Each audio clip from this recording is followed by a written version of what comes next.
क्योंकि इस बार आसाम, भारत का पूर्वोत्तर राज्य, अपने वर्तमान मुख्यमंत्री के कारण काफी सुर्खियों में रहा। एग्जिट पोल में जहां उन्हें स्पष्ट मैंडेट मिलता दिख रहा है, उसके बावजूद उनका जो रवैया था, उनका जो व्यक्तित्व था, उसने काफी सुर्खी बटोरी। चाहे पत्रकारों को सीधा लताड़ देना हो, चाहे कांग्रेस को इस तरह से धमकाना हो जैसे कि बंगाल का असर आसाम तक पहुंच गया हो। आज के सत्र में इस विषय पर थोड़ा डिटेल चर्चा करने के लिए हमारे साथ दो वरिष्ठ पत्रकार उपस्थित हैं, सेफोलॉजिस्ट उपस्थित हैं। एक हैं हमारे साथ अजीत द्विवेदी जी, सर नमस्कार। और आप हैं सज्जन कुमार जी, आपका भी नमस्कार। सर, हम आते हैं मुद्दे के ऊपर और चर्चा सीधा आसाम से। आसाम के बारे में क्या ख्याल है? जो सवाल है कि आसाम में बिशप शर्मा का इस तरह का प्रतिक्रिया क्यों था? क्या पार्टी अंदर से ये सर्वे कराकर नहीं बताती कि भैया तुम जीत रहे हो तो इस तरह का रवैया मत बनाओ, या यही रवैया था जो उन्हें जिता रहा था? थोड़ा समझाइए ना। देखिए, ये बड़ी हैरान करने वाली बात थी। इस रवैये के बावजूद जीत रहे थे वो। इस रवैये की जरूरत बिल्कुल नहीं थी उनको। वो अपने दूसरे कारणों से भारतीय जनता पार्टी असम में चुनाव जीत रही थी, और उसमें दो मुख्य कारण थे भारतीय जनता पार्टी के वहां से चुनाव जीतने के। एक तो जो पिछले 10 साल का काम है, खासतौर से 5 साल का काम, आप गुवाहाटी में बहुत काम हुआ है, असम के और इलाकों में भी बहुत काम हुआ है वहाँ, और जो वेलफेयर की स्कीम्स हैं वो भी चल रही थी और काम हुआ। जैसे अभी आप देखिए गुवाहाटी का जो नया एयरपोर्ट बना है, आप उस एयरपोर्ट को देखिए, कई लोग उसकी तस्वीरें शेयर किए तो लोग कहने लगे कि दुनिया के किस देश का है, और यूरोप का है, अमेरिका का। इस तरह का एयरपोर्ट उन्होंने डेवलप किया वहाँ, हिमंत बिस्वा शर्मा के टाइम हुआ ये। तो काम भी बहुत हुआ है। पहला कारण तो ये था, और दूसरा कारण ये था कि 2023 में जो परिसीमन हुआ है वहाँ, उस परिसीमन के जरिए मुस्लिम बहुल सीटों की संख्या इतनी कम कर दी गई है कि भारतीय जनता पार्टी की इलेक्टोरल चुनौती समाप्त हो गई है। एक समय था उसकी सीमा आप बताएंगे हमको सज्जन जी की कितनी सीटें थी। हम लोग मानते थे, कई एक एस्टिमेट था कि 39 सीटें ऐसी थी जहां मुस्लिम डिसाइड करता था कि कौन जीतेगा। कुछ लोगों का कहना है कि 50-52 सीटें ऐसी थी जहां मुस्लिम डिसाइड करेगा। परिसीमन के जरिए जो उसका ज्योग्राफिकल जो चेंज हुआ, डेमोग्राफिक चेंज हुआ, उसमें यह हुआ कि जैसे 3 कॉन्स्टिट्यूंसी, हम थोड़ा उसको समझा दें बारीकी से, 4 कॉन्स्टिट्यूंसी है। 4 कॉन्स्टिट्यूंसी में 50-50 हज़ार मुस्लिम वोट है। आपने उसमें से ऐसा किया कि 40-40 हज़ार वोट निकाल करके आपने एक ही कॉन्स्टिट्यूंसी में शिफ्ट कर दिया। उस एक कॉन्स्टिट्यूंसी में तो 2 लाख मुसलमान हो गया, लेकिन बाकी 3 कॉन्स्टिट्यूंसी में उसकी जो डिसाइसिव हैसियत थी वो समाप्त हो गई। अब वहां हिंदू वोट मेजोरिटी में है, हिंदू वोट डिसाइड करेगा कि कौन जीतेगा। अब एक कॉन्स्टिट्यूंसी जहां 2 लाख मुसलमान वोट है, वो आप 1.5 लाख वोट से कांग्रेस जीत जाए या बदरुद्दीन अजमल 1.5 लाख वोट से जीत जाए, उससे कोई फर्क नहीं पड़ेगा। और ये आपको प्रत्यक्ष रूप से दिखाई देगा कि इस चुनाव में आप देखिएगा, अभी जो सर्वे आ रहे हैं उसमें कोई सर्वे कांग्रेस और बीजेपी के वोट में 2%, 3%, 4% से ज्यादा का अंतर नहीं दिखा रहा है। लेकिन सीटें कांग्रेस का अलायंस 29 और वो 100 के करीब, 27-28 इनका, 26 मतलब 126 सीटें हैं तो 26-27 इनका और 99-100 उनका। ये अंतर इसलिए आ रहा है क्योंकि वोट परसेंटेज में इतना कम अंतर है, इसके बावजूद सीटों में अंतर इसलिए आ रहा है क्योंकि मुस्लिम वोट एक सर्टेन इलाके में वो संख्या हो गई 20-22 सीटों की। वो सारी सीटें जीत जाइए आप। हिमंत बिस्वा शर्मा ने कहा कि हम तो 102 ही 4 सीट लड़के खुश हैं, 22 सीट तो आप ले जाओ, आप जीत ही जाओ, लेकिन इस 101-2 में सब हम जीतेंगे, आपके लिए कोई गुंजाइश नहीं। क्या सर, आपको ऐसा नहीं लगता कि इस तरह से जो परिसीमन किया, जो आप बता रहे हैं परिसीमन की वजह से ऐसा निकल कर आया, क्या यही एक ऐसा कारण नहीं बना संसद के अंदर, जब महिला आरक्षण के बाद जनगणना के आंकड़ों के बिना 2011 के आंकड़ों से परिसीमन करके जो सांसदों की संख्या बढ़ाने के पीछे का अपोजिशन का विरोध था? एग्जैक्टली, ये सबसे बड़ा कारण है। महिला आरक्षण में अब किसी को आपत्ति नहीं है। अब असम और जम्मू कश्मीर, ये 2 एग्जाम्पल हम लोग हमेशा देते हैं। अभी जम्मू कश्मीर में परिसीमन हुआ और 7 सीटें बढ़ाई गई टोटल। लद्दाख अलग किया गया, करगिल अलग हुआ, उनकी सीटें हटा दें तो 7 सीटें बढ़ाई गई। जम्मू, अभी जो मौजूदा जम्मू कश्मीर है, 1 सीट घाटी में बढ़ी और 6 सीटें जम्मू रीजन में बढ़ी। जो जम्मू रीजन में 6 सीटें बढ़ी, उसमें से 5 बीजेपी जीती है। तो ये एक फैक्ट, जो भय है अपोजिशन में कि परिसीमन होगा तो इसी तरह से परिसीमन होगा कि जो कास्ट का कॉम्बिनेशन है, कहीं जहां मान लीजिए कि झारखंड में आदिवासी वोट से हेमंत सोरेन जीत रहे हैं तो इस तरह से करो, उस तरह से, जिसको जेरिमेंडरिंग हम कह रहे हैं कि ऐसा कर दो कि उनका सीटें कम। परिसीमन पर एक छोटी सी टिप्पणी कर देता हूं। भारतीय संविधान की यह व्यवस्था है कि जब जनगणना की जाती है तो यह देखा जाता है कि किस संसदीय क्षेत्र में या किस विधानसभा क्षेत्र के अंदर कितने मतदाता एक विधायक या सांसद चुनेंगे। जनगणना में तय होता है कि जनसंख्या बढ़ रही है तो तय किया जाता है कि इतने लोगों के लिए इतना सांसद ठीक रहेगा या इस सांसद को इतनी जनता चुनकर भेजेगी। इसके लिए चुनाव आयोग की मदद से एक परिसीमन आयोग बनाया जाता है और वो परिसीमन आयोग तय करता है कि इस संसदीय क्षेत्र को बढ़ा दीजिए, इसको घटा दीजिए। और ये एक प्रकार से कहा जाता है जुडिशियल रिव्यू से परे की चीज है। कहा जाता है कि जो परिसीमन आयोग ने कह दिया वो मान ही लिया जाता है, क्योंकि जब तक चुनाव आयोग के इस नतीजे पर कोर्ट फैसला लेगी तब तक चुनाव डिले हो जाएगा। तो न्यायिक समीक्षा से परे परिसीमन चलता है। और जब इस बार महिला आरक्षण के संबंध में सदन के अंदर सांसदों की संख्या बढ़ाने की बात हो रही थी, तब यही परिसीमन अपोजिशन के सबसे बड़े भय का कारण था कि आप सत्ता का दुरुपयोग करेंगे और दुरुपयोग करके परिसीमन पक्ष में ले जाएंगे। आज आसाम में जो जीत दिख रही है वो आसाम की जीत कहीं पूरे भारत के अंदर एक तरफा ना हो जाए कि मेरी पसंद के इन लोगों को मैं लूंगा, इनको नहीं लूंगा। एम आई राइट सर? ठीक है। तो सर अब आप बताइए कि हेमंत बिश्व शर्मा के व्यक्तित्व पर टिप्पणी करना चाहूंगा, मैं आपसे करवाना चाहूंगा। चुनाव से पहले तो उचित नहीं था, लेकिन अब बताइए कि क्या था ये कारण कि वो किस बात से इतना बौखलाए हुए दिख रहे थे? क्या उनको बीजेपी हटाने के बारे में प्लानिंग कर रही है क्या? नहीं, देखिए उसका 2-3 कारण है कि जब वो बीजेपी में आए तो कांग्रेस से आए, और कांग्रेस से एक पृष्ठभूमि में आए कि जब तक वो नहीं आए थे तब तक उनके ऊपर बीजेपी काफ़ी आक्रामक थी। दूसरा, जब तरुण गोगोई सीएम थे भी 15 साल, तो वर्चुअली सेकेंड पर्सन जो हर चीज़ को मैनेज कर रहे थे वो हेमंत बिश्व शर्मा थे। आए वहाँ पे कौन? एक तो कांग्रेस से हेमंत बिश्व शर्मा आए, दूसरे असम गण परिषद आसू वाले बैकग्राउंड से सर्बानंद सोनोवाल आए। सोनोवाल जो है इंडिजिनस ये थे, एंटी अहोम भी, एक जैसे एंटी यादव एंटी मराठा होता है, वहाँ पे एंटी अहोम भी चला कि हर किसी को लगता था कि 3 बार के सीएम कौन है? अहोम है, एक जाति जो असम के अपने आप को रूलिंग भी ये मानते हैं। उससे पहले कांग्रेस के 10 साल कौन थे? हितेश्वर सैकिया, 2 टर्म, वो भी अहोम थे। उसके अलावा आप तमाम अखिल गोगोई, लोरेंग, ये सब अहोम एक जाति से आते हैं जो अपर ब्रह्मपुत्रा वैली, जो आप जैसे ही गुवाहाटी से आगे जाएं तो साउथ बैंक में आप चले जाएं, जोरहाट से लेके तिनसुकिया तक, और ऊपर चले जाएं तेजपुर से लेके धेमाजी वगैरह तक। कहा जाता है हिमालय की बेल्ट वाले। बिल्कुल बिल्कुल, जो अरुणाचल की तरफ, हाँ, अपर ब्रह्मपुत्र, हाँ, अपर असम जो है। लोअर जो आता है वो गुवाहाटी से नीचे कूच बिहार तक जो बॉर्डर है उसको कहते हैं, कि जिसमें आपका ग्वालपारा, धुबरी, कोकराझार, ये सब एरिया आता है। और फिर असम की बनावट यह है कि ये तो ब्रह्मपुत्रा वैली है, अपर और लोअर, और उसके बाद बीच में कार्बी आंगलोंग, डिमा हसाओ है जो हिल एरिया है, और नीचे बराक वैली है जिसमें आपको सिलचर, हैलाकांडी और करीमगंज, जो मुस्लिम ठीक ठाक संख्या में है, करीमगंज और हैलाकांडी में मेजॉरिटी है, सिलचर में थोड़े कम है। ये बराक वैली है जहां पे बंगाली हिंदू ज्यादा है। सिलेट जो एक डिस्ट्रिक्ट हुआ करता था जो बंगाली स्पीकिंग, वो उसका पार्ट था। 3/4 चला गया पार्टीशन के समय पाकिस्तान, अब बांग्लादेश में 1/4 रह गया। ये बनावट है। अब यहां पे आप देखिए कि मुख्यमंत्री इतने उत्तेजना में या बौखलाए हुए क्यों थे? उसका एक कारण तो यह है कि इस चुनाव में एक अपोजिशन की तरफ से कंसर्टेड कैंपेन चला। वो कैंपेन चला कि सर्बानंद सोनोवाल ट्राइबल लीडर थे, उनकी जगह 21 में इनको बनाया गया। तो लोगों ने इनकी पृष्ठभूमि को उजागर करना शुरू किया कि भाई ये बीजेपी को कौन जेपी बना रहे हैं? कांग्रेस जनता पार्टी। जैसे ही चुनाव आया, असम प्रदेश के अध्यक्ष भूपेन बोरा जो है, जैसे ही गौरव गोगोई को बनाया गया, भूपेन बोरा जो है कांग्रेस छोड़ के बीजेपी में आ गए। चुनाव से कुछ समय पहले प्रद्युत बोरदोलोई, जिनकी छवि जो है करप्शन के मैटर पे काफी वो है, संदिग्ध है लोग कहते हैं, उनको आपने ले लिया जो कि एमपी थे। तो ये बात आने लगी कि जो ओरिजिनल बीजेपी के हैं, जो संघ के बैकग्राउंड के लोग हैं, वो हो रहे हैं। तो एक तो इंटरनल वो था। दूसरा कैंपेन ये भी चला कि जिस तरह का डेवलपमेंट तो हो रहा है, लेकिन उस डेवलपमेंट में जो स्टेक होल्डर है वो बड़ी बड़ी कंपनियां, वो सब बिग कॉर्पोरेट मॉडल आ रहा है, जिसके बहुत लोग पक्षधर भी है, बहुत नहीं है, लेकिन उसमें होता है कि हमारा स्टेक क्या है, वो चार्जेस लगे। करप्शन के चार्जेस भी लोगों ने उजागर करने शुरू किए।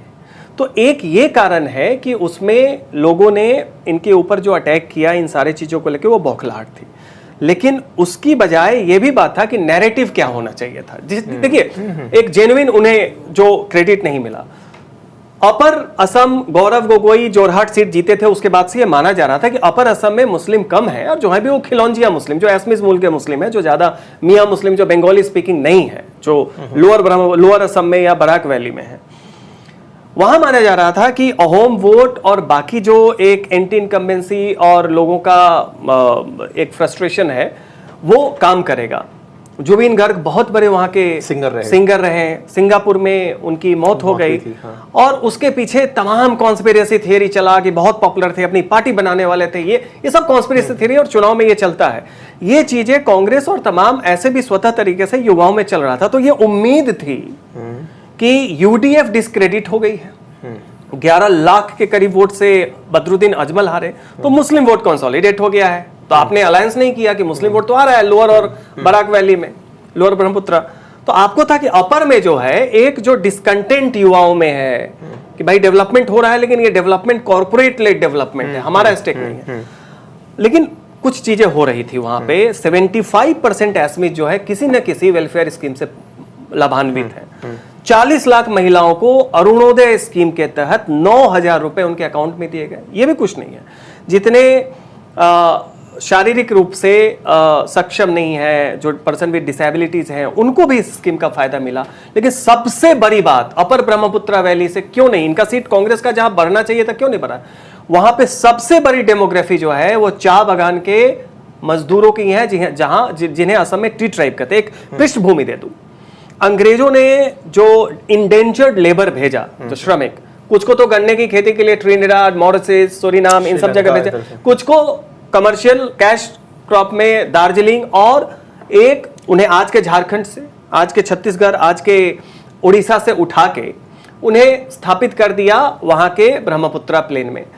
टी गार्डन्स बने, टी विलेजेस बने, उन्हें 150 साल पहले वहां रखा गया, ना तो किसी से मिलने दिया जाता था, एक वीकली हाट लगता था, और उन्हें लेबर क्वार्टर हेरिडिटरी अलॉट होता था। पहली बार 3.5 लाख टी ट्राइब्स के परिवारों को मालिकाना हक दिया गया। ये एक हिस्टोरिक स्टेप है। देखिए वो भी होना चाहिए। तो मीडिया क्या कर रहा है, जो निगेटिव पॉइंट है, पॉलिटिशियन तो ग्रे कैरेक्टर में होता है ना, तो आपने ब्लैक पे फोकस किया, व्हाइट पे नहीं किया। एक यंग 45-46 साल का लड़का है जो जीत के आया है, असम चाय मजदूर संघ का वो जनरल सेक्रेटरी, वो विधायक बनता है डुमडुमा तिनसुकिया से, टी ट्राइब से आता है, उसने इनिशिएटिव लिया। और आप देखिए ये जो 2016 के पहले तक कांग्रेस का वोट बैंक था, वो पूरा चाय बागान जो है असम में उसकी आबादी 20% की है। अपर ब्रह्मपुत्रा वैली में लगभग 1/3 है, वो बल्क वोटर है। तो आप यहां पे आ रहे हैं बिल्कुल एक आइडियोलॉजिकल नैरेटिव के साथ, करप्शन के नैरेटिव के साथ। यहां पे चीफ मिनिस्टर पूरी तरीके से वेलफेयर सेंट्रिक स्कीम में जा रहे हैं। उस पे चर्चा कम हुई, हम लोगों ने भी कम किया। हेमंत बिश्वा शर्मा के कलरफुल जो बैकग्राउंड है कांग्रेस का, वहां पे लोग कहते हैं कि सूटकेस पॉलिटिक्स चल रही है, बीजेपी कौन जेपी बन रही है, करप्शन के चार्जेस लग रहे हैं।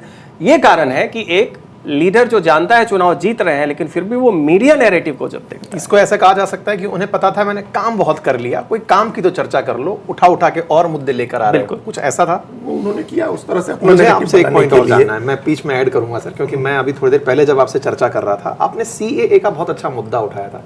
आसाम में सीएए, केंद्र का सिटीजनशिप अमेंडमेंट एक्ट, और आसाम में उसकी भूमिका, आसाम से केंद्र सरकार का यह सोचना कि अगर अब एग्जीक्यूट कर दिया तो फिर स्थितियां बदल जाएंगी, उस विषय पर प्रकाश डालते हुए आसाम के रिजल्ट पर आप टिप्पणी करिए। देखिए अभी जैसे उसको रोक दिया गया था 2019 में 21 के चुनाव की वजह से, जब 2023 में परिसीमन हो गया तो फिर वो एक खतरा खत्म हो गया कि अब तो एक मुसलमान वोट हमने हटा करके कॉन्स्टिट्यूंसी को इस तरह से आइसोलेट कर दिया है और अपने हक में ऐसे कॉन्स्टिट्यूंसी डेवलप कर ली है कि वहाँ ये सब चीज़ें अब नहीं चलेंगी। इसके बावजूद इस पूरे चुनाव में पश्चिम बंगाल में इसमें थोड़ी सी टिप्पणी सीए पर और कर सीए पर ही कर रहे हैं, जिसमें कि हम लोग पश्चिम बंगाल में बंगाल से बांग्लादेश से आए हुए हिंदुओं को नागरिकता देने के बारे में ये बात उन्होंने कही कि पड़ोसी जितने भी देश हैं वहां से धार्मिक आधार पर उत्पीड़न से जो आएगा, हिंदू, सिख, जैन, बौद्ध, तो जो भी गैर मुस्लिम प्रताड़ित होकर के आएगा पाकिस्तान, बांग्लादेश, अफगानिस्तान, इन देशों से, उसको भारत सरकार नागरिकता देगी, भारत की नागरिकता देगी। ये सीए कानून था। तो ये आसाम में भी आना था? आसाम में भी, पूरे देश में ही आना था, तो आसाम में तो आना ही था। आसाम में विरोध क्यों था फिर? विरोध असम में इसलिए था कि वो अहोम जो आबादी है जिसकी अभी हम लोग चर्चा कर रहे थे, कितना परसेंट है वो? लगभग बड़ी आबादी है अहोम की वहाँ, और अपर असम तो पूरा लगभग अहोम है। और एक उन लोगों ने राज किया है, लचित बारफुकन, हम लोग वहाँ के जो सबसे बड़े नायक हैं वो अहोम है, और अहोम ही मुख्यमंत्री होते रहे थे, अपर असम से ही मुख्यमंत्री होते रहे थे। ये प्रफुल्ल कुमार महंत हो या हितेश्वर सैकिया हो या यहाँ तक कि ये लोग सर्बानंद सोनोवाल, ये सब अपर असम के ही थे। ये पहली बार हेमंत बिश्वा शर्मा को लेकर के एक नैरेटिव भी चला था, क्योंकि लोअर असम बांग्लादेश के टच में, बिल्कुल उसके ज्यादा टच में है, तो वहाँ घुसपैठ भी है, मियां मुसलमान जिसको जिसको कहते हैं वो ज्यादा है। तो वो जो अहोम है, असमिया भाषी हिंदू है, उसको उसने एक नैरेटिव बनाया और उसी में ये दो नेता निकले, अखिल गोगोई और लुरिनजोत गोगोई। असम जातीयता परिषद एक पार्टी बनी, रायजोर दल एक पार्टी बनी, और इन लोगों ने बड़ा लंबा आंदोलन किया सीएए के खिलाफ। उसी में अखिल गोगोई नेता बने और विधायक भी हुए अखिल गोगोई। तो ये एक आंदोलन चला कि जो अहोम आबादी है वो अल्पसंख्यक हो जाएगी, यहाँ बांग्ला बोलने वाले लोग यहाँ ज्यादा हो जाएंगे, बहुसंख्यक हो जाएंगे, क्योंकि बांग्लादेश से जो आया है हिंदू भी आया, जिस हिंदू को आप देंगे सीएए के तहत नागरिकता देंगे वो तो बांग्ला भाषी हुआ ना। तो ये होगा कि भाषाई आधार पर एक राज्य है, ये भाषा वाला राज्य है, लिंग्विस्टिक आइडेंटिटी का राज्य है, उसकी वही आइडेंटिटी खत्म हो जाएगी, यहाँ बांग्ला बोलने वाले लोग हो जाएंगे और दूसरे गैर बांग्ला और गैर अहोम भाषी भी बहुत है असम में, जिनके खिलाफ आंदोलन चला। पूरा जो इथनिक आंदोलन था ना, जो बंगाल असम तो इथनिक आंदोलन वाला देश है, उल्फा इसीलिए था, बाहर के लोगों पर जो अटैक हुए वो जो बिहार के लोगों के लिए, मारवाड़ी लोगों पर ये सब अटैक था, तो भाषा के आधार पर ही था ना, आइडेंटिटी, इथनिक आइडेंटिटी के आधार पर था, बंगाली हिंदुओं पर अटैक हुए। तो ये इसलिए कि बांग्ला भाषी हो, गैर बांग्ला भाषी हो, हिंदी बोलने वाला हो, वो ना यहाँ उसका वर्चस्व न बने, इसलिए अहोम इसका विरोध कर रहे थे सीएए का। उनको लग रहा था कि इससे बांग्ला भाषी बढ़ जाएंगे और ऑलरेडी हिंदी बोलने वाले काफी हो गए हैं, तो हम अल्पसंख्यक हो जाएंगे। तो बीजेपी को एक समझ में बात आ गई कि अगर 21 में इसको लागू करते हैं तो अभी बहुत नेसेंट स्टेज में 5 साल राज किया, अभी हम लोग की स्थिति ऐसी नहीं बनी है कि हम लोग उसको काउंटर कर पाएंगे। तो ऐसा ना हो कि बांग्लादेश पश्चिम बंगाल जीतने जाए और असम भी गंवा दें, तो हम लोगों ने रोक दिया इसको, इसके रूल को नोटिफाई नहीं किया। अभी रूल नोटिफाई हो गया, किसी एक नागरिकता देने की शुरुआत हो गई। इसके बावजूद 10 बार आपको इंसिडेंट मिल जाएगा। पश्चिम बंगाल में प्रधानमंत्री ने, अमित शाह ने, सबने कहा कि हम सीएए के तहत नागरिकता देंगे। असम में ये बात एक बार नहीं कही गई है। अभी भी कहीं ना कहीं ये आशंका है कि इसका निगेटिव इंपैक्ट हो सकता है। तो असम में नहीं कहा जाता था कि हम सीएए के तहत नागरिकता देंगे, बंगाल में कहा जाता था कि सीएए के तहत नागरिकता देंगे। तो ये खतरा अभी भी था, हालांकि वो खतरा न्यूट्रलाइज हो गया था। एक तो उसकी वजह से, परिसीमन की वजह से, एक जो विकास के काम हुए जिनकी अभी चर्चा की, जो टी बगान वाली चर्चा है, और उसमें एक चर्चा जो है वो हम लोग उसकी नहीं करते हैं, जो बोडोलैंड की है। बोडोलैंड का एक बड़ा इलाका है जिसमें बीजेपी ने इतने होशियारी से अपना कार्ड प्ले किया। आप देखिए, 2 ही प्लेयर हैं वहां, प्रमोद बोड़ो और हग्रामा मोहिलारी। पहले हग्रामा मोहिलारी के साथ बीजेपी ने तालमेल कर लिया, फिर हग्रामा मोहिलारी हार गए, बोडोलैंड के इलाके में बीटीसी का चुनाव भी हार गए। यूपीपीएल जो प्रमोद बोड़ो की पार्टी है वो जीत गई, तो बीजेपी ने प्रमोद बोड़ो से तालमेल कर लिया, यूपीपीएल से, और हग्रामा मोहिलारी चले गए कांग्रेस के अलायंस में पिछली बार। अब फिर वापस अभी जो बीटीसी का चुनाव हुआ, बोडोलैंड ट्राइबल काउंसिल का, ऑटोनोमस काउंसिल का, तो उसमें हग्रामा मोहिलारी जीत गए, तो बीजेपी ने फिर उनसे तालमेल कर लिया। लेकिन अब इस बार यूपीपीएल को छोड़ा नहीं प्रमोद बोड़ो को, प्रमोद बोड़ो को जो है राज्यसभा भेज दिया भारतीय जनता पार्टी ने वहां से। और ये ऐसा उपाय कर दिया कि बराक वैली की जो 15 सीटें हैं उसमें या तो बीपीएफ जीते या यूपीपीएल जीते, बीजेपी जीते, मतलब वहां कांग्रेस नहीं जीत पाए। तो बीपीएफ भी सभी सीटों पर लड़ी, यूपीपीएल भी सभी सीटों पर लड़ी। ये इतना माइक्रो मैनेजमेंट है बराक उस पूरे बोडोलैंड का, बीटीसी का मतलब बोडोलैंड ट्राइबल, उसका तो बीपीएफ पार्टी है ना, बोडोलैंड पीपुल्स फ्रंट जो हग्रामा मोहिलारी की पार्टी है, और यूपीपीएल जो प्रमोद बोड़ो की पार्टी है, दोनों लड़े सब सीटों पर। बीजेपी ने यह किया कि अगर यही दोनों लड़ेंगे तो लड़ाई इन्हीं दोनों में होगी। जो जीतेगा हमारे साथ आएगा, कांग्रेस नहीं जीत पाएगी। अगर एक रहेगा तो कांग्रेस आ सकती है। इस लेवल का माइक्रो मैनेजमेंट था। इसके बावजूद आपने देखा हेमंत बिस्वा शर्मा अपना किए जा रहे, चूंकि एक व्यक्ति का स्वभाव भी होता है, वो नेशनल फिगर भी बन चुके हैं, काफी चर्चाओं में बाहर के, असम के बाहर के लोगों को एड्रेस कर रहे थे, तो इस चक्कर में वहां से वो मामला इसलिए ज्यादा उठ करके आया। इंटरेस्टिंग है आसाम की समीकरण को समझना।